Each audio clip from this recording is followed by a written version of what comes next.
to Tamil Gospel Tabernacle channel. 2 தீமோத்தேயு 3:1 மேலும் கடைசி நாட்களில் கொடிய காலங்கள் வருமென்று அறிவாயாக. எப்படி எனில் மனுஷர்கள் தற்பிரியராயும் பணப்பிரியராயும். இங்க நான் வாசிக்கிற இந்த வசனத்தை வச்சுதான் நம்ம கீழ்வர்ஸ் மாதிரி கொண்டு போய்கிட்டு இருக்கிறோம்.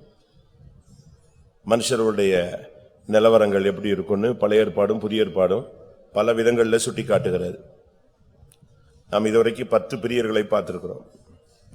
ஒன்று தற்பிரியர், இரண்டாவது பணப்பிரியர். இது ரெண்டும் 2 தீமோத்தேயு 3:2 சொல்லப்பட்டிருக்கிறது. மூன்றாவது 2 தீமோத்தேயு 3:4 ஜனங்கள் சுகபோக பிரியராக இருப்பார்கள். நான்காவது கலாத்தியர் 1:10 ஜனங்கள் மனுஷரை பிரியப்படுத்துவர்களாய் இருக்கிறார்கள். ஐந்தாவது நீதிமொழிகள் 29:10 ஜனங்களில் அநேகர் இரத்த பிரியர்களாய் மாறிக்கொண்டிருக்கிறார்கள். ஆறாவது ஏசாயா 56:10 ஜனங்களில் அநேகர் நித்திரை பிரியர்களாக மாறிக்கொண்டு வருகிறார்கள். ஏழாவது ஜனங்களில் ஒரு கூட்டம் மதுபான பிரியர்களாக 1 தீமோத்தேயு 3:3 ஜனங்களில் அநேகர் இந்த நாட்களில் மதுபான பிரியர்களாக மாறுகிறார்கள். எட்டாவதாக நீதிமொழிகள் 17:19 வாது பிரியர்களாக, பாதக பிரியர்களாக, பேசிக்கொண்டே இருக்கிறவர்களாக, ஆர்கியூமெண்ட் பண்ணக்கூடியவர்களாக, அதனால் பெரும் பாதகத்துக்குள்ள போய் சிக்கிக்கொள்ளக்கூடியவர்களாக ஜனங்களுடைய நிலவரம் போய்கொண்டிருக்கிறது. ஒன்பதாவதாக நீதிமொழிகள் 23:2 ஜனங்களில் அநேகர் போஜன பிரியர்களாக மாறுகிறார்கள். நீதிமொழிகள் 23:2 அந்த வார்த்தை சொல்லப்பட்டிருக்கிறார். ஜனங்களில் அநேகர் போஜன பிரியர்களாக. அடுத்து 10வதாக நீதிமொழிகள் 21:17 பார்க்கும் பொழுது ஜனங்களில் அநேகர் சிற்றின்ப பிரியர்களாக, ஒரு நாள் வாழ்வை இன்பம் என்று எண்ணுகிறார்கள், உல்லாச வாழ்க்கை வாழ்கிறார்கள். இது இன்றைக்கு ஜனங்களுடைய தற்போதைய நிலவரமாக இருக்கிறது. உல்லாச வாழ்க்கை. இன்றைக்கு நாம் பார்க்க போகிறது 11 பிரசங்கியின் புஸ்தகம் 5:10 பணப்பிரியன் பணத்தினால் திருப்தி அடைவதில்லை. அடுத்து செல்வப்பிரியன் செல்வ பெருக்கினால் திருப்தி அடைவதில்லை. இங்கே செல்வப்பிரியன், பணப்பிரியன் நம்ம ஏற்கனவே படிச்சிட்டோம். 11வது செல்வப்பிரியன். செல்வத்துக்கு மேல அவங்களுக்கு ரொம்ப ஆசை. செல்வம் என்று சொல்லும் பொழுது ஒன்று நகை, மற்றொன்று நிலம், வீடுகள். அதாவது தமிழ்ல சொல்லுவாங்க அசையும் சொத்து, அடுத்து என்னது அசையா சொத்து. நிலம், வீடு, பில்டிங் காம்ப்ளெக்ஸ், இது ஒரு ஸ்பிரிட். அது வாட்டு கட்டிக்கிட்டே இருக்கணும். கடன் வாங்கினாலும் கட்டிக்கிட்டே இருப்பான். வீடு மேல வீடு வாங்கிட்டே இருப்பான், நிலத்துக்கு மேல நிலம் வாங்கிக்கிட்டே இருப்பாங்க. அப்படி ஒரு ஆவி. இன்னொரு பகுதியில் நகை, பணம், இது அவங்களுக்கு செல்வம். பைபிள் என்ன சொல்லுது? நம்ம அப்படி சேர்த்து வச்சுக்கிட்டு இருக்கிறோமான்னு பாருங்க. நம்ம அநேகர் செல்வ பிரியர்களாக மாறுகிறோம். செல்வ பிரியன் செல்வத்தினால் திருப்தி அடைகிறது இல்லை. ஏன்னா அவனுக்கு திருப்தி அடைய முடியாது. பைபிள் அப்படி சொல்லுது. ஒரு சிலர்லாம் நிலத்துக்கு மேல நிலம் வாங்கிக்கிட்டே இருப்பாங்க, வீட்டுக்கு மேல வீடு வாங்கிக்கிட்டே இருப்பாங்க. அவங்களுக்கு அதை நிறுத்ததுக்கு முடியாது. வாசிங்க, ஏசாயா தீர்க்கதரிசன புஸ்தகத்துல அப்படி ஒரு வசனம் உண்டு. நிலத்தோடு நிலத்தை சேர்த்து வீட்டோட வீட்டை சேர்த்து வாங்கி கட்டி கொண்டு இருப்பார்கள், அவர்களுக்கு ஐயோன்னு இருக்கும். 5ஆம் அதிகாரம் 8வது வசனம். தாங்கள் மாத்திரம் தேசத்தின் நடுவில் வாசமாயிருக்கும்படி மற்றவர்களுக்கு இடமில்லாமற் போகும் மட்டும் வீட்டோடே வீட்டை சேர்த்து வயலோடே வயலை கூட்டுகிறவர்களுக்கு ஐயோ. எப்படி? இப்படி வேதத்துல பல காரியங்கள் இருக்கு. தாங்கள் மாத்திரம் தேசத்தின் நடுவில் வாசமா இருக்கும்படி, தனக்கு மட்டும்தான் இடம் வேணும், வேற எவனுக்கு இடம் இருக்கக்கூடாது. அது ஒரு செல்வ பெருக்கு. யோபு சொல்றாரு, தங்கத்தை பார்த்து நான் முத்தம் செய்து நீ என்னுடைய துணை என்று சொல்வேனானால் அது விசாரிக்கப்பட வேண்டிய குற்றம் என்று பேசுகிறார். என் கையை நானே முத்தம் கொடுத்து நான் மகிழ்ந்தது உண்டானால், யோபு 31:24-25. நான் பொன்னின் மேல் என் நம்பிக்கையை வைத்து தங்கத்தை பார்த்து நீ என் ஆதரவு என்று நான் சொன்னதும், என் ஆஸ்தி பெரியதென்றும் என் கைக்கு மிகுதியும் கிடைத்ததென்றும் நான் மகிழ்ந்ததும், சூரியன் பிரகாசிக்கும் போதும் அல்லது சந்திரன் மகிமையாய் செல்லும் போதும் நான் அதை நோக்கி நீ என் மனம் ரகசியமாய் மயக்கப்பட்டு என் வாய் என் கையை முத்தி செய்ததுண்டானால், இதுவும் நியாயாதிபதிகளால் விசாரிக்கப்படத்தக்க அக்கிரமமாயிருக்கும். அதனால் உன்னதத்தில் இருக்கிற தேவனை மறுதலிப்பேனே. எப்படி இருக்கு? ஆண்டவரை மறுதலிக்கிற ஒரு சுபாவத்தை இங்க இன்னொரு விதத்துல யோபு சொல்றார். என் கையை நான் மொத்தம் கொடுத்து தங்கம் தான் என்னுடைய ஆதரவு, என் ஆஸ்தி பெரியது, எனக்கு எல்லாம் கிடைச்சிருச்சு அப்படின்னு என் வாய் என் கையை முத்தி செய்தது உண்டானால், முத்தினா முத்தம், இப்படிலாம் அநேகருடைய கேரக்டர் இருக்கு. ஒரு சிலர் பாருங்க, ஓடி ஆடி உழைப்பாங்க, அவங்களுக்கு ஒண்ணுமே இருக்காது. தமிழகத்திலே அப்படி சொல்லலாம், ஒருத்தருமே இல்லை. ஆனா அவங்க சம்பாதிக்கிறதுக்கு முடிவும் இல்லை, சேர்த்து வைக்கிறதுக்கு முடிவும் இல்லை. நான் அடிக்கடி சொல்லுவேன், தேசாயின்னு ஒரு ஆள் இருந்தான் இந்தியாவில், மெடிக்கல் கவுன்சிலில் அவன் தான் டாப் செக்ரட்டரியா இருந்தான். நீங்க படிச்சிருப்பீங்க பேப்பர்லாம். ஒரு மெடிக்கல் காலேஜ் தொடங்கணும்னா சென்ட்ரல்ல இருந்து அவன் தான் கையெழுத்து போடணும், மத்திய அரசு சார்பில். ஒவ்வொரு மெடிக்கல் காலேஜும் எத்தனையோ கோடி வாங்க ஆரம்பிச்சான்.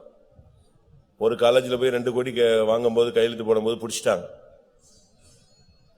அவனை ரைட் பண்ணாங்க வீடு. அவனுக்கு இருந்த எல்லா வீட்டையும் ஒரே டைம் ரைட் பண்ணா 1800 கோடி கிடைச்சது. எப்படி இருக்கும்? எவ்வளவு? 1800 கோடி. திருப்பி அடுத்து இவ்வளவு வச்சிருக்கான, வேற ஏதாவது வச்சிருக்கானான்னு ரைட் பண்ணா 1.5 டன் தங்கம் கிடைச்சுதான். இவ்வளத்தையும் சேர்த்து வச்சுட்டு இப்ப எங்க இருக்கான்? ஜெயில உட்காந்துருக்கான். எல்லாத்தையும் பிடிக்கிட்டாங்க. இதுதான் உலகம். அவனுக்கு அது திருப்தி அடையில. பாருங்களேன், 1800 கோடி இருக்கு, ஒருத்தன்ட்ட பார்கெயின் பண்றான். எதுக்கு? 2 கோடிக்கு தருவியா தரமாட்டியா? தந்தாதான் கையெழுத்து போடுவேன். உனக்கு தான் எவ்வளவு வச்சிருக்கிற. இதுதான் உலகம்.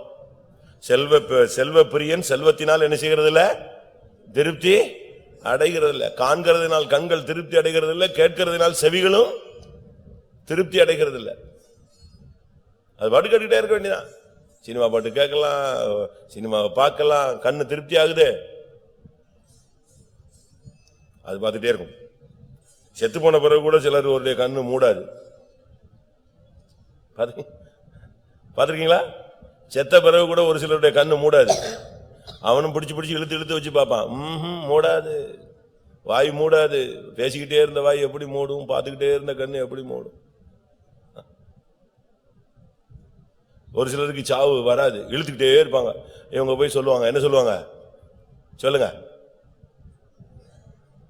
சொல்லுங்களேன். காசை கரைச்சு ஊத்துவாங்க, பாத்திருக்கீங்களா? நகையை கரைச்சு ஊத்துவாங்க. காசை பால்ல கரைச்சு வாயில ஊத்துவான், அது குடிச்ச உடனே போயிடும். உடனே அவங்களுக்கு புரிஞ்சுக்கும், ஓஹோ காசுல தான் இவன் உயிரை நெஞ்சிட்டு இருக்க, ஆடிட்டு இருக்கு. இதே மாதிரி நம்ம ஆளுங்களுக்கும் கரைச்சி ஊத்தலாம், போகாத ஆள் தான் போயிடுவான். பண ஆசை, செல்வ பெருக்கினால், செல்வ பிரியன் செல்வத்தினால் என்ன செய்யறது இல்ல, திருப்தி ஆகிறது இல்லை. யோபு 21:13. அவர்கள் செல்வவான்களாய் தங்கள் நாட்களை போக்கி ஒரு க்ஷண பொழுதிலே பாதாளத்தில் இறங்குகிறார்கள். எங்க இருந்து எங்க போறான் பாருங்க, என்ன ஸ்பீட்ல இறங்குறான் பாருங்க. அவர்கள் செல்வவான்களாய் தங்கள் நாட்களை போக்கி கொண்டிருந்தார்கள், ஒரு க்ஷண பொழுதுல, ஒரு செகண்ட்ல எங்க போயிட்டான், எங்க இறங்கிடுறான், பாதாளத்துல இறங்கிடுறான். ஒரே ஸ்பீட் தான், ஹை ஸ்பீட் தான், பட்டுன்னு போயிடும். அதனால நம்ம இந்த நாட்கள் ரொம்ப கவனமா இருக்கணும். ஒரு சிலருக்கு ரொம்ப வருத்தம், ஆண்டவர் கொடுக்கறதே இல்லை, எங்களை தரத்தரனாவே வச்சுக்கிட்டாரு, அவனை பாருங்க அவன் கோயிலுக்கு வரல, அறகுறையா வாரான், அவனை ஆசீர்வதிக்கிறாரு. அப்படிலாம் நீ யோசிக்காத. உன்னைய தரத்தரனா வச்சா தரத்தரனாவே பரலோகத்துக்கு போயிடலாம், தப்பு கிடையாது. அப்படித்தானே? சரியா தப்பா? நான் ரொம்ப நேரம் யோசிச்சேன் ஒரு நாள், என்னடா இது, இந்த ஐஸ்வர்யவான் வீட்டுல போய் பிச்சை எடுக்கிற, இந்த மேஜையில இருந்து விழுகிற துணிக்கியே சாப்பிட்டுக்கிட்டு யாரு கிடந்தா, தருத்திரன் கடந்து, அவன் பருக்கள் எல்லாம் நாய்கள் நக்கி கடைசியில் அவன் செத்து போயிட்டானே, அவனை கொஞ்சமாவது ஆசீர்வச்சிருக்கலாமே. ஆனா அவன் போய் எங்க போயிட்டான், தருத்திரனாவே இருந்தான், போனது எங்க போயிட்டான், ஆபிரகாமின் மடிக்கு போயிட்டான். அதனால கர்த்தர் உன்னை ஆசீர்வதிக்கணும்னு சொன்னா எவனும் தடுக்க முடியாது. ஆண்டவர் உன்னை இந்த பாதையில கொண்டு போறாரு, உடச்சி நொறுக்கி தான் கொண்டு போறாருன்னா ஓகே, ஒத்துக்க. ஏசு ராஜாதி ராஜா போல சும்மா பவனி வந்த காலங்களும் உண்டு. ரோட்ல போறவெல்லாம் சட்டைய வஸ்திரத்தெல்லாம் விரிச்சு செடியெல்லாம் ஓடிச்சு போட்டு யூதருடைய ராஜா வாழ்கன்னாங்க. அதே ஒரு வாரத்துக்கு பிறகு அதே ரோட்ல யாரா வந்தாரு, சிலுவை சுமந்தும் வந்தாரு. அதனால நீ உனக்கு வாழ்ந்திருக்கவும் தெரியணும், தாழ்ந்திருக்கவும் தெரியணும். இங்கே நடந்தது என்ன, செல்வ பிரியர்கள் செல்வத்தினால் திருப்தி அடைகிறது இல்ல. அதனால செல்வமா வாழணும்னு நீ ஆசைப்படாத. தரித்திரனா இருந்தா கூட பரவாயில்ல, ஆபிரகாமின் மடிக்கு பரலோகத்துல பாரடைஸ்க்கு போயிட்டீங்கன்னா தப்பிட்ட. இல்லைன்னா க்ஷண பொழுதில் அவர்கள் எங்கே இறங்கினார்கள், பாதாளத்தில் இறங்கினார்கள். செல்வம் ஆண்டவருக்கு தேவையில்லை. நம்ம இப்ப காணிக்க கொடுக்க சொல்றோம்னு சொன்னா, காணிக்க நம்ம ஆண்டவருக்கு தான், ஆண்டவருடைய பேர்ல யார் கையில கொடுக்கிறோம், ஊழியத்துக்கு கொடுக்கிறோம். அது நீங்க புரிஞ்சுக்கணும். ஆண்டவர் நீங்க கொடுக்கிற காப்பியை வாங்கி குடிச்சிட்டு போயிட்டு இருக்காரா? அப்படியா? ஆண்டவர் நீ கொடுக்கிற 150 ரூபாய்க்கு ஒரு ஜெபம் பண்ணி பாக்கெட்ல போட்டு போறாரா? அவருக்கு அதெல்லாம் தேவையில்லை. அவர் காணிக்கை பெட்டிக்கு வெளியே தான் நின்றுட்டு இருந்தார், உள்ள இல்ல. காணிக்கை பெட்டிக்குள்ளேயே ஆண்டவர் இருந்தாரு, காணிக்கை பெட்டிக்கு பக்கத்துல நின்று பாத்துட்டு இருந்தார், எவன் என்னென்ன போடுறான்னு பாத்துட்டு போனார், அவ்வளவுதான். அதனால பைபிள் அழகா சொல்லுகிறது, உங்களுடைய செல்வம் அவருக்கு வேண்டியது இல்லை. சங்கீதம் 16:2, உன் செல்வம் காணிக்கைக்கு தேவையே தவிர அவருக்கு தேவையில்லை. என் நெஞ்சமே நீ கர்த்தரை நோக்கி, தேவரீர் என் ஆண்டவராய் இருக்கிறீர், என் செல்வம் உமக்கு வேண்டியதா இராமல் பூமியில் உள்ள பரிசுத்தவான்களுக்கும் நான் என் முழு பிரியத்தையும் வைத்திருக்கிற மகாத்மாக்களுக்கும் அது வேண்டியதா இருக்கிறது என்று சொன்னாய். யாருக்கு தேவை? ஆண்டவரே அது உமக்கு வேண்டியதா. ஆண்டவருக்கு இந்த செல்வம் எல்லாம் தேவையில்லை. ஆண்டவருக்கு என்ன செல்வம் தேவை? இடம் வேணுமா? பூமியும் அது நிறைவும் எல்லாம் யாருடையது? அவருடையது. அவர் அங்க உட்கார்ந்து அளந்து கொடுத்துட்டு இருக்காரு. நீ அதை வாங்கிக்கிட்டு நான் அதை செய்தேன் இதை செய்தேன்னு சொல்லிடாத. நான் ஆண்டவருக்கு தான் செஞ்சேன், ஆண்டவருக்கு தான் செஞ்சேன் சொல்லவே கூடாது. அழகாக சொல்லியிருக்கு, உங்களுடைய செல்வம் எனக்கு வேண்டியதாயிராமல் யாருக்கு தேவை? அது ரெண்டு கூட்டத்துக்கு தேவை. யாருக்கு? வாசிங்க 3ஆம் வசனம். பூமியில் உள்ள பரிசுத்தவான்களுக்கும் நான் என் முழு பிரியத்தையும் வைத்திருக்கிற மகாத்மாக்களுக்கும். மகாத்மானா நீங்க காந்தின்னு மட்டும் நினைச்சிடக்கூடாது.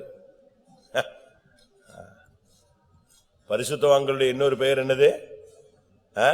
பரிசுத்தவான்கள தலை சிறந்தவர்கள், நடத்திப்புக்காரர்கள், அவர்களுக்கு பேர் என்னது? மகாத்மா. அவங்களுக்கு தான் தேவை. இப்ப நீங்க காணிக்க கொடுக்குறீங்க, நாங்க என்ன பண்றோம்?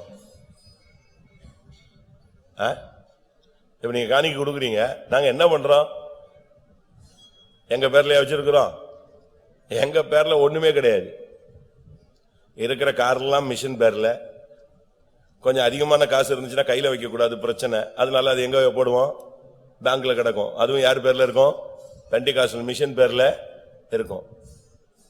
யாருக்கும் தனிப்பட்ட விதத்துல பேங்க் ஆபரேட் பண்ண உரிமை கிடையாது. காசு அதிகமா கிடைச்சதா இந்த மாதிரி வேலை ஏதாவது நடக்கும். காசு இல்லையா இப்படி கம்பியாகவே நிற்கும். அப்படிதான் ஃபெய்த். அப்படித்தானே விசுவாசம். என்னது இருந்தா செயல்படும், இல்லன்னா என்ன செய்யும்? பேசாம இருக்கும். அது ஒண்ணு பாவம் கிடையாது. ஐயோ கம்பியோடு நிக்கிறே கம்பியோடு நிக்கிறேன்னா நீ ஒண்ணும் சொல்ல வேண்டாம், நீ பார்க்க வேண்டாம். அது கர்த்தர் தருவாரு. அதனாலதான் பைபிள்ல சொல்லியிருக்கு. எல்லாம் யாருக்கு தேவை? பூமியில் உள்ள பரிசுத்தவான்களுக்கும் நான் என் முழு பிரியத்தை வைத்திருக்கிற மகாத்மாக்களுக்கு அது தேவையா இருக்கிறது. மகாத்மாக்கள் வாங்கி சாப்பிட்டுட்டு படுத்துக்கிட்டாங்களா? இல்ல, அது வர்றதுக்கு முன்னாலேயே விசுவாசத்துல வேலையை செஞ்சுட்டு உட்கார்ந்துட்டு இருக்காங்க. இன்னும் வந்தா இதெல்லாம் செஞ்சிருவோம் அப்படின்னு சொல்லி எல்லாத்துக்குமே நெஞ்சாச்சு விசுவாசத்துல போய்கிட்டே இருக்காங்க. முந்தைய கன்வென்ஷன்ல நீங்க பாத்தீங்கன்னா அது பாட்டுக்கு சோறத்துக்கு தண்ணி போட்டு வச்சுட்டே இருப்பாங்க. அரிசி வந்திருக்காது. ஜபத்திலேயே தான் அவங்க அதை செஞ்சாங்க, சாதிச்சாங்க. அடுத்ததாக இது ஒரு தீர்க்க தரிசனம் மாதிரி. இன்னைக்கு ஊழியத்துல அது வந்துருச்சு, இது வந்துருச்சு, கார் வந்துருச்சு, வசதி வந்துருச்சு, எல்லாம் செழிப்பா இருக்காங்க, அப்படி இருக்காங்க, இப்படி இருக்காங்க, இவங்களுக்கு என்ன குறை அப்படின்னு. ஏசாயா 61:6. ஏசாயா 61:6. நீங்களோ கர்த்தரின் ஆசாரியர் என்று சொல்லப்படுவீர்கள், உங்களை நமது தேவனுடைய பணிவிடைக்காரர் என்பார்கள். நீங்கள் ஜாதிகளின் செல்வத்தை அனுபவித்து அவர்கள் மகிமையை கொண்டு மேன்மை பாராட்டுவீர்கள். ஊழியக்காரங்களுக்கு சொன்ன வார்த்தை என்ன? நீங்கள் ஆசாரியர்கள், நீங்கள் தேவனுடைய பணிவிடைக்காரர்கள். நீங்க எதை அனுபவிப்பீங்க? ஜாதிகளின் செல்வத்தை அனுபவிப்பீர்கள். பாஸ்டர் ஜாக்கப்ட்ட போய் யாரோ சொன்னாங்களாம், ஊழியக்காரங்கெல்லாம் அப்படியே ரொம்ப லக்ஸுரியஸா இருக்காங்க, வண்டியில தான் வராங்க, அதுல தான் வராங்கன்னு. அப்ப அவர் சொன்னாராம், எனக்கு வெளிநாட்டுக்கு போனா என் விசுவாசியே பிளைட் வச்சிருக்கான், நான் அதுல தான் போறேன் அப்படின்னாராம். வெளிநாட்டுக்கு போனா எனக்கு விசுவாசி எதை வச்சிருக்கான்? பிளைட் வச்சிருக்கான், நான் ஊழியத்தை நிமித்தம் அதுல போறேன், அதுல ஏன் போக கூடாது? ஊழியத்துக்கு தானே செஞ்சேன், சுகபோகத்துக்காக தனியா எதுவுமே என்ன செய்யலையே. இப்ப நம்ம இதெல்லாம் செய்யறது ஊழியத்துக்காக செய்யறோமா, சுகபோகத்துக்காக செய்யறோமா? இன்னும் கொஞ்ச நாள்ல பாருங்க, வெளியெல்லாம் கூட்டம் நடத்த முடியாது. வாடகைக்கு எடுத்து அங்க கூட்டம் நடத்துறது, இங்க கூட்டம் நடத்துறதெல்லாம் இனிமே ஸ்டாப் ஆயிடும். எல்லா சபைகளும் இப்ப இனிமே ஆட ஆரம்பிக்கும். இடம் இல்லாதவன் அவ்வளவு பேரும் சுவிசேஷம் சொல்ல முடியாம நிச்சயவான், தடுமாறுவான். அப்போ நமக்கு தான் எது சாதகமா இருக்கும்? இந்த இடம் சாதகமா இருக்கும். புரியுதா உங்களுக்கு? இன்னும் கொஞ்ச காலம்தான். நார்த்ல எல்லாம் வந்துடுச்சு, வெளியே மீட்டிங்லாம் நாட் அலவுட், கொடுக்கவே மாட்டான். இன்னைக்கு உள்ள கண்டிஷன் சொல்றேன். ட்ரிவாண்ட்ரம் கன்வென்ஷன் அடுத்த வாரம். அங்க கன்வென்ஷனுக்கு எப்பவுமே ஒரு கவர்மெண்ட் கிரவுண்ட்ல தான் நடத்துவாங்க. கவர்மெண்ட் கிரவுண்ட்ல எப்பவுமே ஒரு லெட்டர் வாங்கி எழுதி வாங்குவான். தமுக்கத்திலே நமக்கு அப்படி வாங்கியிருக்கான். என்ன சொல்லுவான்? திடீரென்று கவர்மெண்ட் நிகழ்ச்சி நடந்தால் உங்களுடைய நிகழ்ச்சி என்ன செஞ்சுக்கணும்? ஒன்னு போஸ்ட்போன் பண்ணணும், இல்லாட்ட ரத்து பண்ணிக்கணும், இல்ல இடம் மாத்திக்கணும். அப்படி ஒத்துக்கிட்டாதான் அதுக்கு என்ன செய்வான்? ஓகே பண்ணுவான். இவங்களும் அப்படி எழுதி கொடுத்தாங்க. இப்ப கூப்பிட்டு சொல்லிட்டான், கவர்மெண்ட் ப்ரோக்ராம் இருக்கு, கேன்சல் பண்ணிட்டான். இப்ப அப்படியே எல்லாம் மோதிக்கிட்டு இருக்காங்க அங்க. இப்ப நமக்கு பிரச்சனையே கிடையாது. நம்ம இடத்துல நம்ம பாட்டுக்கு நினைச்சிட்டே இருக்கலாம். இது ஒரு தேவனுடைய ஒரு கிருபையினுடைய முன்னேற்பாடு. அநேக விதமும் இது கிடையாது. பயங்கரமா கஷ்டப்படுறாங்க. பாளையங்கோட்டை கன்வென்ஷன் நீங்க பாத்தீங்கன்னா அந்த முன்னால உள்ள டெஃப் அண்ட் டம் ஸ்கூல்ல நடத்துவாங்க. போன வருஷம் சிஎஸ்ஐ குட்டுக்கவே முடியாதுதான். சிபிஎம்க்கு தரவே, அவங்க தான் தந்துகிட்டு இருந்தாங்க, தரவே மாட்டேட்டாங்க. கடைசியில முனிசிபல் கிரவுண்ட்ல கொண்டு மெயின் ரோட்ல நடிச்சோம். அதனால நீங்க ஊழியத்துல அவங்க அப்படி இருக்காங்க, சும்மா அந்த ரூம்ல உட்காந்துருக்காங்க, கண்ணாடி போட்டிருக்காங்கன்னா கண்ணாடி எதுக்கு போட்டிருக்காங்க? எதுக்கு டைல்ஸ் ஒட்டியிருக்காங்க? இப்படிலாம் ஒரு சிலருடைய புத்தி இருக்கணும், அப்படி இருக்கணும், இப்படி இருக்கணும். இயேசு காலில் அந்த 300 வெள்ளிக்காசை ஊத்தின உடனே இவன் சொன்னான், ஐயோ இது என்ன இப்படி செலவழிச்சிட்டாங்களே, அப்படி பண்ணிருக்கலாமே, இப்படி பண்ணிருக்கலாமே, அப்ப நீ ஊழியத்துக்கு வந்திருக்கலாமே, வந்திருக்கலாம்ல. அந்த ஃபேன் ஓடவில்லை, இந்த ஸ்பீக்கர் கேட்கவில்லை, இது 30 பாத்ரூம் தேவையில்லை, 20 பாத்ரூம் போதும், 2 பாத்ரூம் வைத்திருந்தால் போதுமே. உனக்கு உன்னை எவன் இதை கேட்டான்? இதெல்லாம் இப்படி எல்லாம் ஆலோசனை கொடுக்கறதுக்கு நம்ம ஆளுங்களுக்கு புத்தி அப்படி வர்றது. இந்த கம்பியை இதில் மாத்தி இருக்கலாமே, அரை மணி நேரம் கழிச்சு வீட்டுக்கு போயிடுவான். நீ வீட்டுக்கு போ, வீட்டுக்கு போற ஆளு இதுக்கு இந்த கம்பியை மாத்தி இருக்கலாமே, இந்த வெள்ளையை அடித்திருக்கலாமே, இந்த கலர் மாத்தி. பைபிள் சொல்லுகிறது, நீ ஜாதிகளின் செல்வத்தை என்ன செய்வாய்? இருக்கா இல்லையா? நான் சொன்ன வசனம் இருக்குல்ல, வாசிச்சீங்களா? ஜாதிகளின் செல்வத்தை நீ என்ன செய்வாய்? சரி, எல்லாத்தையும் விட்டுட்டீங்கன்னு சொல்றீங்க, எல்லாம் உங்களுக்கு தான் ஃபுல்லா இருக்கு. நானா சொன்னேன்? மத்தேயுல வாசி, எல்லாவற்றையும் விட்டவன் எவனோ அவனு என்ன கிடைக்கும்? அவனுக்கு ஒரு கார் விட்டுட்டு ஊழியத்துக்கு வந்தா 40 கார் நிற்கும் வாசல்ல. அதான் இந்த மார்க்கத்தினுடைய தீர்க்க தரிசனம். வாசிங்க. என்னுடைய மத்தேயு 20, என் நாமத்தின் நிமித்தம் எதையாவது விட்டால் அவன் துன்பங்களோடு கூட 100 அதை பெற்றுக்கொள்வான். மத்தேயு 19:29.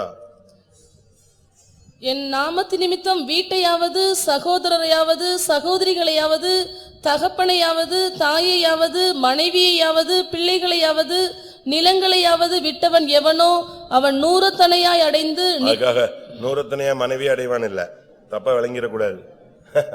நம்ம ஆளுங்க குருட்டுத்தனமா எங்கிட்டாவது குறுக்க சாடிடுவான். 100 கிடைக்கிறது என்னன்னா, நிலங்களை விட்டுட்டான். ஒரு அம்மா அப்பா விட்டுட்டான், ஒரு தம்பி தங்கச்சியை விட்டுட்டான், இல்ல ஒத்தைக்கு ஒரே பிள்ளை அவன், அதையும் விட்டுட்டான். எனக்கு அப்படிலாம் நான் பார்த்து ஆச்சரியப்பட்டிருக்கேன். ஒரு வீட்டுல ஒரே பிள்ளைதான், அந்த பிள்ளையும் ஊழியத்துக்கு வந்துருது. ஒரு வீட்டுல 3 பிள்ளைங்க, 3 ஊழியத்துக்கு வந்துருது. ஒரு வீட்டுல 2 பிள்ளைங்க, 2 ஊழியத்துக்கு வருது. அந்த பேரண்ட்ஸ் தவிச்சு தானாவே சம்பாதிச்சு தானாவே விழுந்தாலும் எழுந்தாலும் அவங்கதான். அப்படிலாம் சீயோனுக்காக தன்னுடைய பிள்ளைய பலிபீடத்துல வைக்கிறவங்க என்ன செய்றாங்க? இருக்காங்க. அவங்க பிள்ளைங்க கண்ணு முன்னால சாகுறாங்க. அவர்களுடைய உன் இருதயத்தை மரியாள்கிட்ட சொன்னாரு, உன் ஆத்மாவே ஒரு பட்டம் என்ன செய்யும்? உருவி போகும். அப்படின்னா என்ன அர்த்தம்? ஊழியத்துக்கு ஒப்பு கொடுத்த உன் பிள்ளை உன் முன்னாலேயே சிலுவையில தொங்கி ஜீவனை விடும். இயேசு பார்த்துக்கிட்ட, இயேசு தொங்குறத அப்படியே மரியாள் பார்த்து கண்ணீர் விட்டு கதறினா, ஒன்னும் செய்ய முடியல. அப்பதான் யோசிச்சா, ஒரு பட்டயம் உன் இருதயத்தை பிளக்கும், ஈரலை பிளக்கும். இப்படி இருக்கிறாங்க. இதெல்லாம் விட்டு வந்ததுனால இந்த செல்வம் ஆண்டவருக்கு தேவையில்லை. யாருக்கு கொடுக்கிறாரு? இத மகாத்மாக்களுக்கு கொடுக்கிறாரு. ஊழியத்துக்காக, சபைக்காக, சபையின் வளர்ச்சிக்காக. அதுக்கு தான் செய்யறோம். நைட் அண்டே கடந்து ஆலஞ்சி திரிஞ்சு அதை வாங்கி இதை வாங்கி இதெல்லாம் பண்றது எதுக்கு? நீங்க வந்தா அழகா உட்காந்து தேவனுடைய வார்த்தைகளை கேட்டு சத்தியத்துக்கு உபதேசத்துக்கு ஒப்பு கொடுத்து. சைனால நீங்க போனீங்கன்னா இப்படி சர்ச்சஸ் கிடையாது. பைபிளே வேற, கம்யூனிஸ்ட பைபிள் அப்படிதான் எழுதி வச்சிருக்கான். அந்த சர்ச்சுக்கு மட்டும்தான் அலௌடு. நல்ல சர்ச்சுகளுக்கு பேர்லாம் என்ன பேரு? அண்டர் கிரவுண்ட் சர்ச், அந்தரங்க சபைகள்.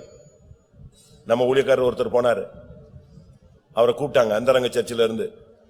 இவர் போனாரு. இவருக்கு அவங்கள தெரியாது, அவருக்கு இவங்கள தெரியாது. இவர் போய் இறங்கிட்டாரு. இறங்கின உடனே அவங்க கூட்டு ஒரு ஆள் இன்ட்ரோடியூஸ் பண்ணான். நீங்க தானா? ரைட்டு, இந்த கலர் ட்ரெஸ் போட்டிருக்கீங்க, ரைட்டு ஓகேன்னு சொல்லி கூப்பிட்டு போயிட்டான்.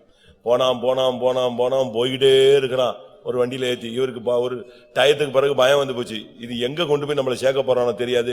அவன் பாசையும் தெரியல, நம்ம பாசையும் தெரியல, எப்படி மாட்டிட்டோமே.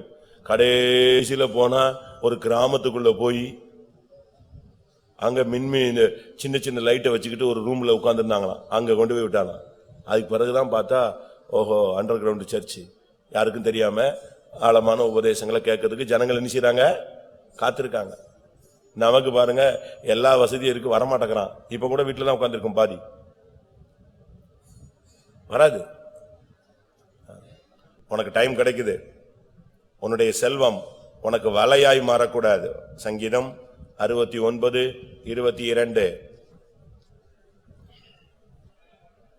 அவர்களுடைய பந்தி அவர்களுக்கு கண்ணியும் அவர்களுடைய செல்வம் அவர்களுக்கு வளையுமாய் இருக்க கடவுது. வலை செல்வ பிரியனா மாறிட்டேனா உன்னுடைய செல்வமே உனக்கு நெட்டா மாறிடும், வலையா மாறிடும்.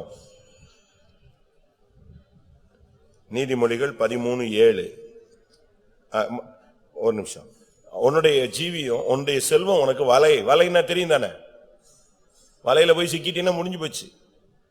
பணத்தை பெருக்கணும், பிசினஸை பெருக்கணும், அதை பெருக்கணும், இதை பெருக்கணும், வட்டியை வாங்குறது, வட்டியை வாங்கி அங்க போடுறது, இங்க போடுறது, அந்த பிசினஸ் இந்த பிசினஸ்ங்கிறது, அங்க எங்க போய் என்னத்தையாவது ஒன்ன பண்ணி டெவலப் ஆயிரணும்னு பாக்குறான். ஒரு சிலருக்கு ஒண்ணுமே இருக்காதுங்க, அவன் போடுற சீனை பாத்தீங்கன்னா பயங்கரமா இருக்கும். ஒரு சிலருக்கு எல்லாம் உண்டு, ஆனா ரொம்ப அமைதியா இருப்பாங்க. நீங்க எப்படின்னு பாருங்களேன். நீதிமொழிகள் 13:7. ஒன்றும் இல்லாதிருக்க தன்னை செல்வவானாக பாராட்டுகிறவனும் உண்டு. ஒண்ணுமே இல்ல, ஆனா அவர் வர்றதும் போறதும் பாத்தீங்கன்னா எப்படி போவாரு? இப்பதான் பிளைட்ல இருந்து இறங்கின மாதிரி இருப்பாரு. மிகுந்த செல்வம் இருக்க தன்னை தரித்திரனாக பாராட்டுகிறவனும் உண்டு. மிகுந்த செல்வம் இருக்கும், ஆனா அவனை பார்த்தா அமைதியா வந்துட்டு போயிட்டே இருப்பான். ஒன்னும் பேச மாட்டான், ஒன்னும் பேச மாட்டான். நான் இப்ப கேரளா போயிருக்கும்போது நான் அன்னைக்கு கூட சொன்னேன், ஒரு சபையில புதுசா பில்டிங் கட்டணும் அப்படின்னு யோசிச்சா அதை கட்ட விடாம பயங்கர போராட்டம்.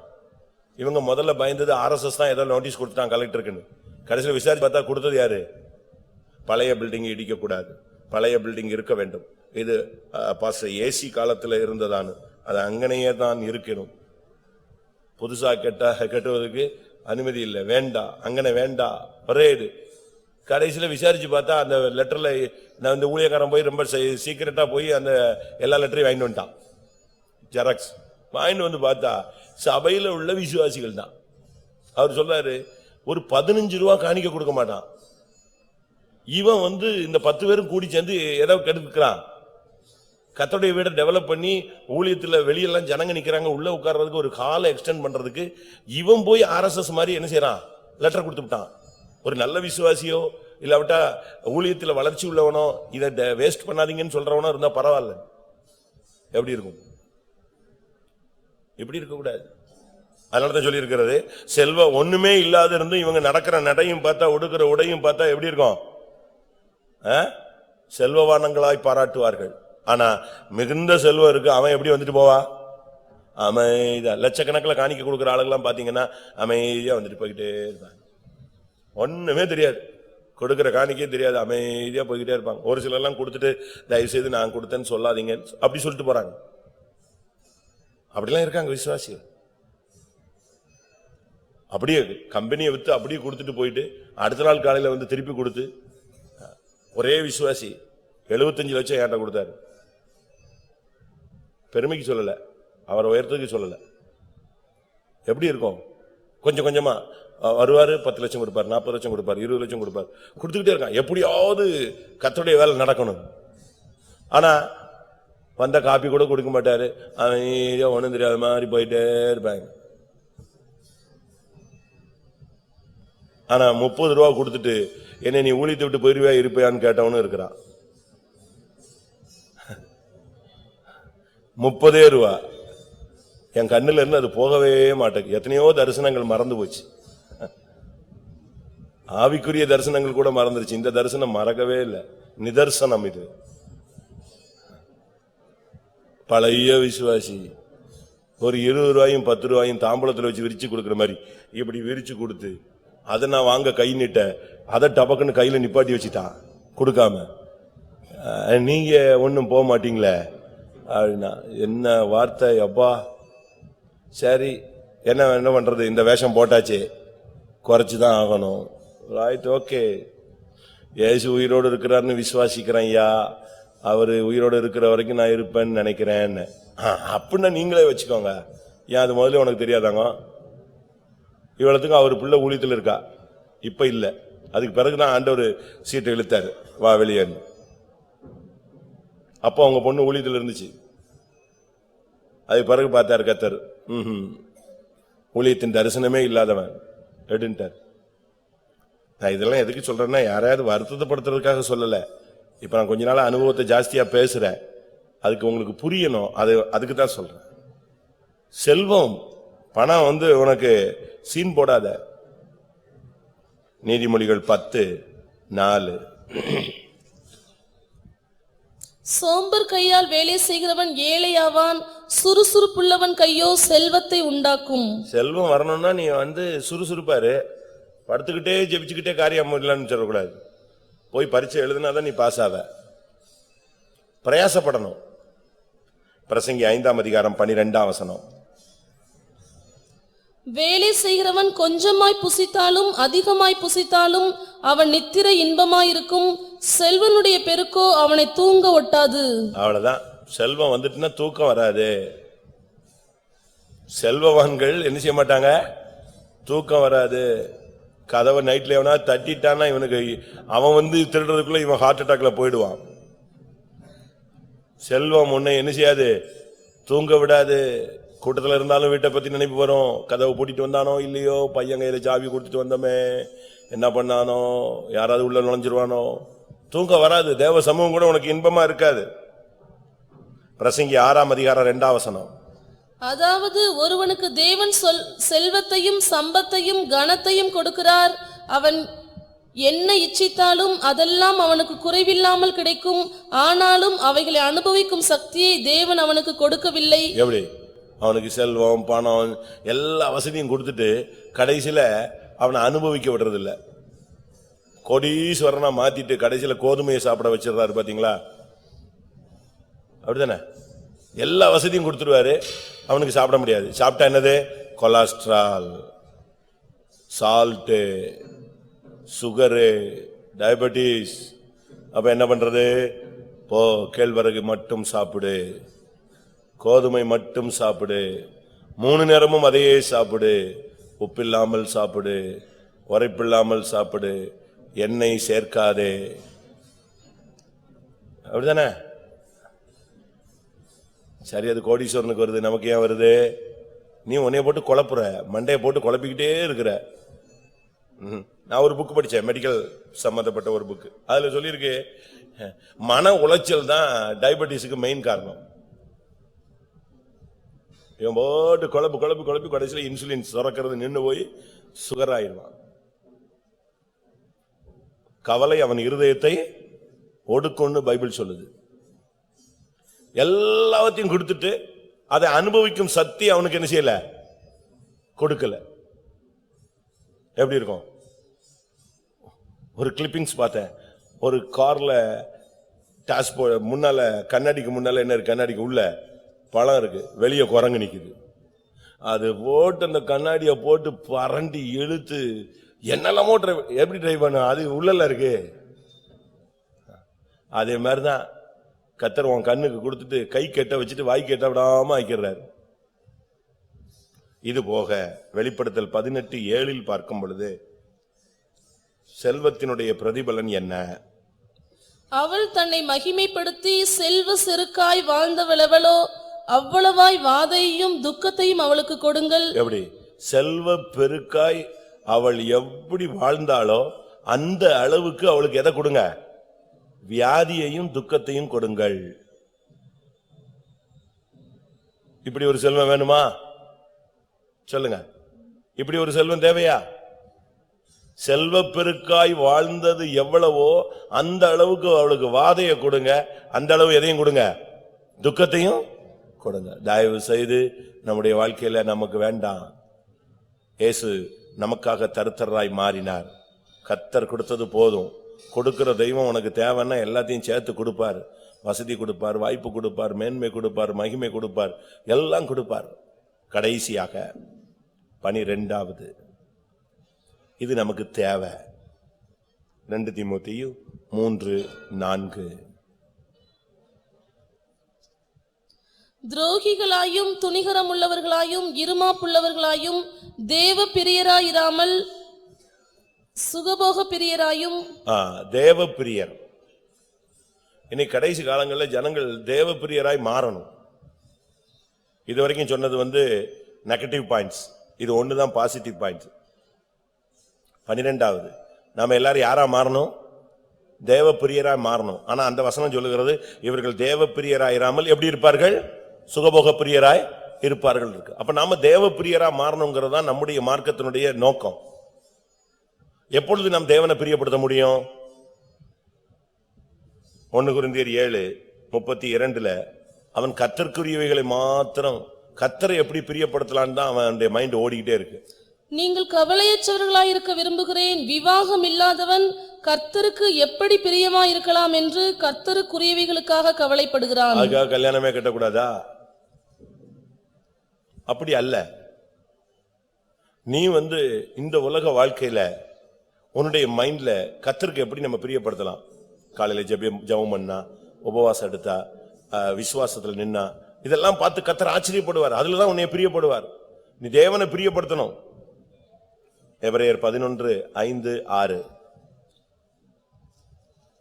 விசுவாசம் இல்லாமல் விசுவாசத்தினாலே ஏனோக்கு மரணத்தை காணாதபடிக்கு எடுத்துக்கொள்ளப்பட்டான். தேவன் அவனை எடுத்துக்கொண்டபடியினாலே அவன் காணப்படாமற் போனான். அவன் தேவனுக்கு பிரியமானவன் என்று அவன் எடுத்துக்கொள்ளப்படுவதற்கு முன்னமே சாட்சி பெற்றான். என்ன சாட்சி கிடைச்சது? அவன் எடுத்துக்கொள்ளப்படுறதுக்கு முன்னால, இந்த உலக ஓட்டம் உனக்கு முடியறதுக்கு முன்பாக, எனக்கு முடியறதுக்கு முன்பாக நமக்கு ஒரு சாட்சி வேணும். என்னது? தேவனுக்கு பிரியர்கள். அதான் ரொம்ப முக்கியம். அடுத்த வசனம். விசுவாசம் இல்லாமல் தேவனுக்கு பிரியமா இருப்பது கூடாத காரியம். விசுவாசம் இல்லைன்னா நீ தேவனுக்கு பிரியமா வாழ முடியாது. ஒருவன் தேவ பிரியனா இருக்கணும்னா கர்த்தரை மாத்திரம் நேசிக்கணும்.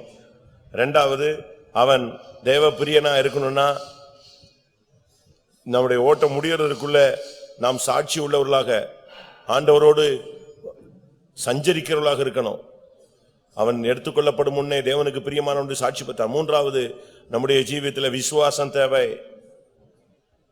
கொலோசியர் 3:20. பிள்ளைகளே, உங்கள் பெற்றோருக்கு எல்லா காரியத்திலேயும் கீழ்ப்படியுங்கள், இது கர்த்தருக்கு பிரியமானது. இது கர்த்தருக்கு தேவனுக்கு பிரியமா இருக்கணும்னா நீ கீழ்ப்படிஞ்சு பழகணும். கர்த்தருக்கு கீழ்ப்படியாதவன், இல்லாவிட்ட பெற்றோருக்கு கீழ்ப்படியாதவன் கர்த்தருக்கு பிரியமானவன் சொல்ல முடியாது. ஆண்டவருக்குள்ள வந்துட்ட பிறகு உனக்கு கீழ்ப்படிதல் ரொம்ப முக்கியம். அது பூரணத்தினுடைய முதல் படி. ரோமர் 8:8. மாம்சத்துக்குட்பட்டவர்கள் தேவனுக்கு பிரியமா இருக்க மாட்டார்கள். மாம்சத்துக்கு உட்பட்டு இருந்தா உன்னால தேவனுக்கு பிரியமா இருக்க முடியாது. அதனால இந்த நாட்கள்ல நாம் தேவனுக்கு பிரியர்களாய் மாற வேண்டும். பிரியமானவனே, உன் ஆத்துமா வாழ்கிறது போல நீ எல்லாவற்றிலும் வாழ்ந்து சுகமாயிருக்கும்படி நான் வேண்டுகிறேன். நீ கர்த்தருக்கு பிரியமானவனா மாறணும். தாவீது கர்த்தருக்கு பிரியமானவனாய் மாறினான். தானியேல் கர்த்தருக்கு பிரியமானவனாய் மாறினான். அதனால தான் தாவீது சொல்றான், ஆண்டவரே உமக்கு பிரியமானதை செய்ய மட்டும்தான் நான் விரும்புகிறேன். இன்னொரு இடத்துல சொல்றான், உமக்கு பிரியமானதை செய்யறதுக்கு மட்டும் எனக்கு என்ன செய்யுங்க, போதித்தருளும். 143 சங்கீதம் 10 வசனம். உமக்கு பிரியமானதை செய்ய எனக்கு போதித்தருளும். அவனுக்கு பிரியமா நான் வாழ்றதுக்கு எனக்கு சொல்லித்தாங்க. சங்கீதம் 40:8. 40 சங்கீதம் 8 வசனம். என் தேவனே, உமக்கு பிரியமானதை செய்ய விரும்புகிறேன். எல்லாரும் கண்களை மூடுவோம். நம்ம டைம் முடிகிறது. இன்னும் கொஞ்ச நேரம், ஒரு 20-25 நிமிஷம் தான் நமக்கு இந்த டைம். இதை நம்ம பயன்படுத்திக் கொள்ளணும். எல்லாரும் கண்களை மூடுவோம். ஒரு 5 நிமிஷம் முடிந்தா முழங்கால் போடுங்க. செல்வ பிரியர்களாய் நாம் வாழ்ந்தது தவறு. கர்த்தர் நமக்கு தேவையான செல்வத்தை தருவார். செல்வத்தை நீங்க தவறா கையாளக்கூடாது. செல்வம் கொடுத்ததில்லை, தேவன் கணக்கு கேட்பார். ஆஸ்தியை பிரித்து கொண்டு போனதானே அந்த இளைய குமாரன், அதை அழித்ததுக்கு கர்த்தர் அவனை ஒன்றுமில்லாமல் ஆக்கிவிட்டார். அதனால செல்வ பிரியர்களாய் நாம் மாற வேண்டாம். கர்த்தர் நமக்கு வீடு தருவார், நமக்கு தேவைகளை தருவார். நம்முடைய தேவன் ஐஸ்வர்ய சம்பன்னர். ஆனா அந்த செல்வம் உனக்கு ஒரு வலையாய் மாற வேண்டாம். அந்த செல்வம் உனக்கு ஒரு வாதையாய் மாற வேண்டாம். அந்த செல்வம் உனக்கு ஒரு துக்கமாய் மாற வேண்டாம். எல்லாரும் கண்களை மூடி முழங்கால் படிடுவோம். ஆமென். பிரியர்கள் என்ற தலைப்பில் நாம் பார்த்த சுத்திகரிப்பினுடைய கடைசி பகுதி, நாம் இதை சரியான விதத்தில் பயன்படுத்திக் கொள்வோம். கர்த்தர் உன்னை தனக்கு பிரியமானவனாய் மாற்ற விரும்புகிறார். ஆண்டவரே, உமக்கு பிரியமானதை செய்ய விரும்புகிறேன். உமக்கு பிரியமாய் வாழ விரும்புகிறேன். உமக்கு பிரியமானதை செய்ய எனக்கு போதித்தருளும். நான் மாம்சத்துக்கு உட்பட்டால் உமக்கு பிரியமா இருக்க முடியாது. நான் கீழ்ப்படியாதவனா இருந்தால் உமக்கு பிரியமா இருக்க முடியாது. உலகத்தை நேசித்தால் நாம் உனக்கு பிரியமா இருக்க முடியாது. நான் எடுத்துக்கொள்ளப்படும் முன்னே, இல்லாவிட்டால் இந்த ஓட்டத்தை முடிக்கும் முன்பாக உமக்கு பிரியமா இருக்க நான் வாஞ்சிக்கிறேன். விசுவாசம் இல்லாமல் தேவனுக்கு பிரியமா இருப்பது கூடாத காரியம். ஆண்டவரே, நான் உமக்கு பிரியமான அந்த விசுவாசத்தை உடையவனா என்னை மாற்றும். நான் சொன்ன வார்த்தைகளை நீங்கள் வேத வசனமாக எடுத்து, வேத வசனத்திலிருந்து எடுத்து சொன்ன இந்த காரியங்களை நீங்கள் ஒரு அறிக்கையாக தேவனுடைய சமூகத்தில் சமர்ப்பியுங்கள். ஹல்லேலூயா, ஹல்லேலூயா. கொஞ்ச நேரம் தான், சரியா நீங்க பயன்படுத்தினீங்கன்னா கர்த்தர் நமக்கு கிருபை கொடுத்துருவார். நாம் 11 விதமான பிரியர்களிலிருந்து விடுதலை பெற்று தேவனுக்கு மாத்திரம் பெரியவர்களாய் நாம் மாறலாம். ஹல்லேலூயா, ஹல்லேலூயா, ஹல்லேலூயா. ஆமென், ஆமென், ஆமென், ஆமென், ஆமென், ஆமென். கர்த்தாவே, நான் செல்வ பிரியனாய் இருந்தது எனக்கு மன்னியும் ஆண்டவரே. பொருளாசை உள்ளவனாய் மாறினது மன்னியும் ஆண்டவரே. ஆமென். வீடு நிலங்கள் மேலே என்னுடைய கவனத்தை திருப்பி நான் தெய்வீகத்தை இழந்து போன இடங்களை எனக்கு மன்னியும் ஆண்டவரே. இன்றையிலிருந்து நான் என்னை ஒப்பு கொடுக்கிறேன். நான் உமக்கு பிரியமாய் என்னுடைய ஓட்டத்தை முடிக்க வாஞ்சிக்கிறேன். வாயை திறந்து சொல்லுங்க பார்க்கலாம். கர்த்தர் ஒரு கிருபையினால் நம்மை நிரப்பட்டுமே. ஹல்லேலூயா, ஹல்லேலூயா. கர்த்தாவே, இந்த வசனங்களின் அடிப்படையில் என்னை தாழ்த்துகிறேன். ஆமென். தேவனோடு ஒப்புரவாகிக் கொள்ளுங்கள். உங்களுடைய மனதிலே எதெல்லாம் கர்த்தருடைய ஆவியானவர் உணர்த்துகிறாரோ, அந்த இளைய குமாரனுடைய சுபாவமோ, அந்த யாக்கோபின் சுபாவமோ, அந்த நேபுகாத்நேசரின் சுபாவமோ, எதுவாயிருந்தாலும் கர்த்தருடைய சமூகத்திலே ஒப்புக் கொடுங்கள். ஆண்டவரே, நான் தற்பிரியனாயிருந்தது, பணப்பிரியனாயிருந்தது, சுகபோக பிரியனாயிருந்தது, மனுஷ பிரியராயிருந்தது, இரத்த பிரியராயிருந்தது, நித்திரை பிரியராயிருந்தது, மதுபான பிரியனாயிருந்தது, வாது பிரியனாயிருந்தது, போஜன பிரியனாயிருந்தது, சிற்றின்ப பிரியனாயிருந்தது. ஆண்டவரே, செல்வ பிரியனாயிருந்தேன். எல்லாம் மன்னியும் ஆண்டவரே. நான் உமக்கு மாத்திரம் பிரியமாய் வாழ விரும்புகிறேன். பாவத்தை நேசிக்க நானே செல்வேனோ, பாவத்தை நேசிக்க நானே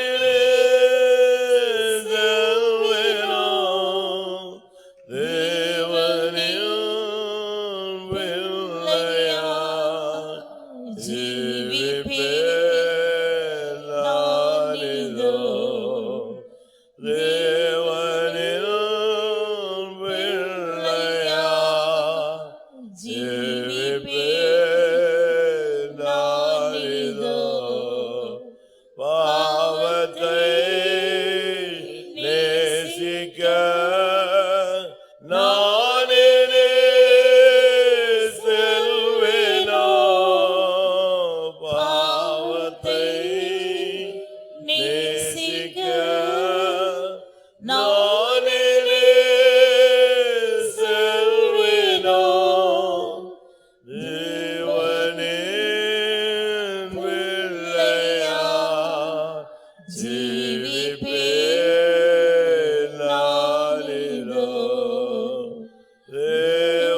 தேவனின் பிள்ளையா ஜீவிப்பேன் நானிதோ. ஹல்லேலூயா, ஹல்லேலூயா, ஹல்லேலூயா. அவர் பாவம் இல்லாதவர், பாவம் செய்யாதவர், பாவம் அறியாதவர்.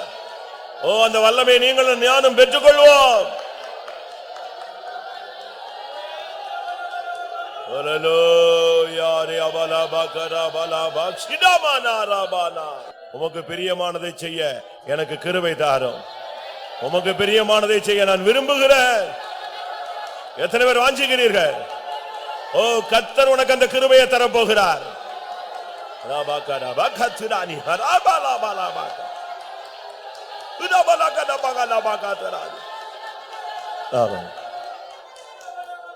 பிரியமானவர்களே, ஏனோக்கு இந்த உலகத்தில் குடும்பத்தோடு வாழ்ந்தவன்.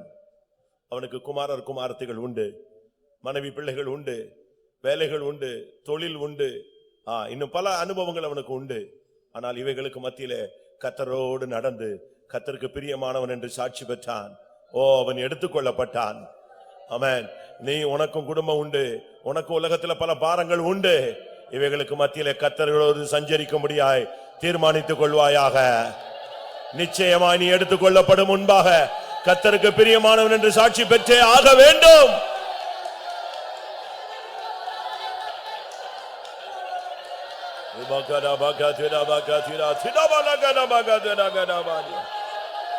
ஆண்டவரே, உமக்கு பிரியமாய் ஜீவிக்கக்கூடிய ஓ ஒரு வல்லமை தாரும் ஆண்டவரே, பலன் தாரும்.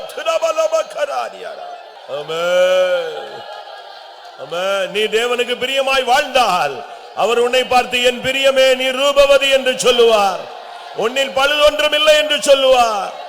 தன்னை மாத்திரம் பிரியப்படுத்த வேண்டும் என்று அவர் விரும்புகிறார். ஆமென்.